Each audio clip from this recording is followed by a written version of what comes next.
তুমি যদি শুনতে পারো যে তুমি যে মেয়েটাকে সব থেকে বেশি ভালোবাসতে, সে মেয়েটা তোমাকে না জানিয়ে বিয়ে করে নিয়েছে এবং কি তোমার সাথে রিলেশনে ছিল, তারপরে তোমার অবস্থাটা কি হবে?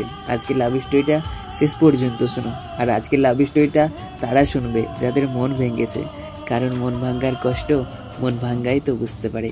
আর তোমাদের জীবনেও যদি লাভ স্টোরি থাকে, স্ক্রিনে নাম্বার শো হচ্ছে, ওখানে তোমরা হোয়াটসঅ্যাপে যাবে আর আমার সাথে কন্ট্যাক্ট করে নিজের লাভ স্টোরি শেয়ার করতে পারবে। ছেলেটার নাম আমিনুর, মেয়েটার নাম নসিমন। তো এই ছেলেটা এই মেয়েটাকে খুব ভালোবাসতো। এদের অনলাইনের সম্পর্ক, অনলাইন থেকে ভালোবাসা, আর ভালোবাসা থেকে খুব গভীরে চলে যাওয়া। ছেলেটা তার মায়ায় এতটা আসক্ত হয়ে গেছিল যে সে একবারও নিজের কথা ভাবেনি যে আমি যে তার ভালোবাসায় এতটা আসক্ত হয়ে গেছি, সে কি আমার জীবনে থাকবে না চলে যাবে।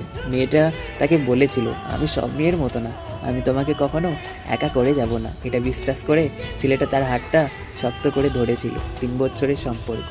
ছেলেটা বাইরে কাজ করতে চায়, তার মাঝে অনেকবার ছেলেটা মেয়েটাকে কল করতো তো অন্য কলে ব্যস্ত পেত। এটা নিয়ে তাদের অনেক ঝামেলা হতো। তো ঝামেলা টুকটাক লেগেই থাকতো। তারপরে হঠাৎ করে একদিন ছেলেটা স্টোরি মারে ফেসবুকে। তো তখন মেয়েটা তাকে বলে যে এসব মারো না, কারণ আমার বিয়ে হয়ে গেছে। তখন ছেলেটা বলে যে কী বলছো, তোমার বিয়ে হয়ে গেছে? তাহলে তুমি তো আমাকে একবারও বললে না, একবারও তো আমাকে জ্বালালে না, একবারও তো আমাকে জানানোর প্রয়োজনও মনে করলে না। তাহলে আমাদের সম্পর্কটা কি? আমি যে তোমাকে ভালোবেসেছিলাম। মানে বুঝতে পারছো? মানে এদিকে ছেলেটা তার সাথে রিলেশনে আছে, আর ওদিকে মেয়েটা অন্য কাউকে আপন করে নিল। এদিকে ছেলেটা পাগলের মতো অপেক্ষা করে রইল, আর ওদিকে মেয়েটা অন্য কারো বউ হয়ে গেল।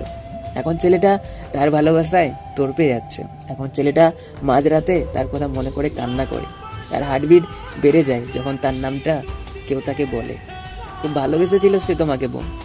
তুমি একটা ছেলের জীবনে আসলে, তাকে মায়ায় জড়ালে, তাকে স্বপ্ন দেখালে একসাথে চলার, আর তারপরে লুকিয়ে এই কাজটা করে নিলে।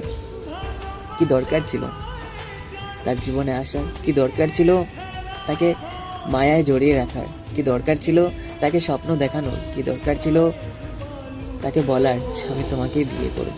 সে তো আশা করেছিল বোন, তার দোষটা কি ছিল? তোমাকে ভালোবাসা, তোমাকে নিয়ে স্বপ্ন দেখা। বিশ্বাস করো বোন, কর্মা নামে একটা জিনিস আছে।